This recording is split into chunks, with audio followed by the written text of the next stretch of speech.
राधे राधे। जय श्री कृष्णा। भगवान श्री कृष्णा श्री हरि आप सभी भक्तजनों के ऊपर अपना आशीर्वाद बनाए रखें। आपका दिन शुभ और मंगलमय हो। इस वीडियो के अंतर्गत आप श्रवण करेंगे उत्पन्ना एकादशी की पावन पुण्य व्रत कथा का। तो श्रवण कीजिए आप मार्गशीर्ष माह के कृष्ण पक्ष की उत्पन्ना एकादशी की व्रत कथा का।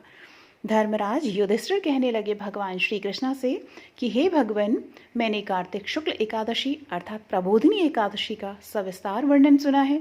अब आप कृपा करके मुझे मार्गशीर्ष माह के कृष्ण पक्ष की एकादशी के विषय में भी बतलाइए।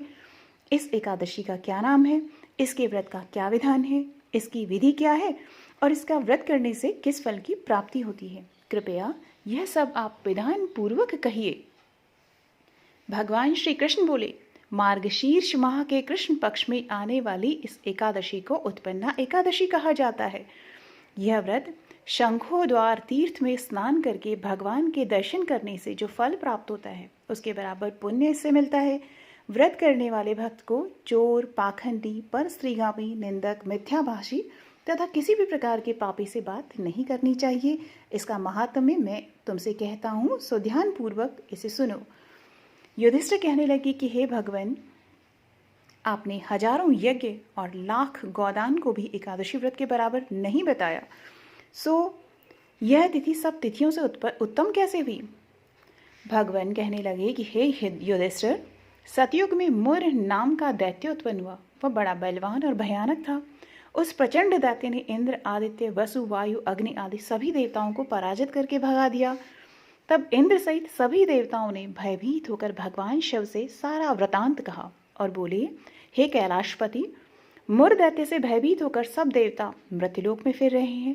तब भगवान शिव ने कहा, हे देवताओं, तीनों लोकों के स्वामी, भक्तों के दुखों का नाश करने वाले भगवान विष्णु की शरण में जाओ, वे ही तुम्हारे दुखों को दूर कर सकते हैं। शिव जी के ऐसे वचन सुनकर सभी देवता क्षीर सागर में पहुंचे।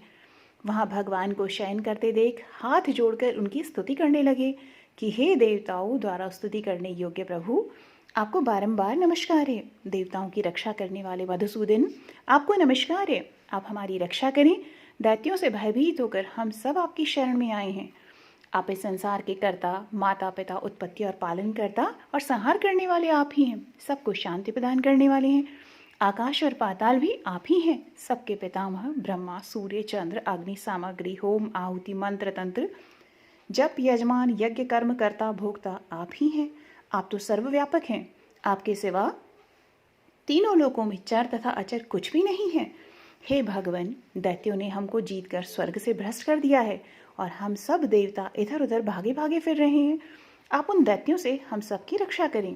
इंद्र के ऐसे वचन सुनकर भगवान विष्णु कहने लगे कि हे इंद्र, ऐसे मायावी दैत्य कौन है जिसने सब देवताओं को जीत लिया है? उसका नाम क्या है? उसमें कितना बल है और किसके आश्रय में है तथा उसका स्थान कहाँ है? यह सब मुझसे कहो। भगवान के ऐसे वचन सुनकर इंद्र बोले, भगवान, प्राचीन समय में एक नाड़ी जंघ नामक राक्षस था। उसके महापराक्रमी और लोक विख्यात मुर नाम का एक पुत्र हुआ। उसकी चंद्रावती नाम की नगरी है। उसी ने सब देवताओं को स्वर्ग से निकालकर वहां अपना अधिकार जमा लिया है। उसने इंद्र, अग्नि, वरुण, यम, वायु, ईश, चंद्रमा, नैर्त्य आदि सबके स्थान पर अधिकार कर लिया है। सूर्य बनकर स्वयं ही प्रकाश करता है, स्वयं ही मेघ बन बैठा है और सबसे अजय है। हे असुर निकंदन, उस दुष्ट को मारकर देवताओं को अजय बनाइए। यह वचन सुनकर भगवान ने कहा, हे देवताओं में मैं शीघ्र ही उसका संहार करूंगा। तुम चंद्रावती नगरी जाओ। इस प्रकार कहकर भगवान सहित सभी देवताओं ने चंद्रावती नगरी की ओर प्रस्थान किया। उस समय जब दैत्य मुरसेना सहित युद्ध भूमि में गरज रहा था, उसकी भयानक गर्जना सुनकर सभी देवता भय के मारे चारों दिशाओं में भागने लगे। जब स्वयं भगवान रणभूमि में आए तो दैत्य उन पर भी अस्त्र शस्त्र आयुध लेकर दौड़े। भगवान ने उन्हें सर्प के समान अपने बाणों से बींध डाला। बहुत से दैत्य मारे गए, केवल मुर बचा रहा। वह अविचल भाव से भगवान के साथ युद्ध करता रहा। भगवान जो भी तीक्ष्ण बाण चलाते वो उसके लिए पुष्प सिद्ध होता। उसका शरीर छिन्न भिन्न हो गया, किंतु वह लगातार युद्ध करता रहा। दोनों के बीच मल्लयुद्ध भी हुआ। 10,000 वर्ष तक उनका युद्ध चलता रहा, किंतु मुर नहीं हारा। थककर भगवान बद्रिकाश्रम चले गए। वहाँ हेमवती नामक सुंदर गुफा थी। उसमें विश्राम करने के लिए भगवान उसके अंदर प्रवेश कर गए। यह गुफा 12 योजन लंबी थी और उसका एक ही द्वार था।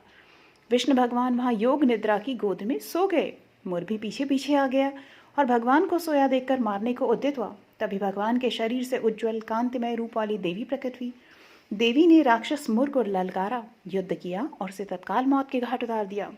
श्रीहरि जब योग निद्रा की गोद से उठे तो सब बातों को जानकर उस देवी से कहा कि आपका जन्म एकादशी के दिन हुआ है, अतः आप उत्पन्ना एकादशी के नाम से पूजित होंगी। आपके भक्त वही होंगे जो मेरे भक्त हैं। तो सभी भक्त जन बोलिए, जय श्रीहरि, जय माँ एकादशी।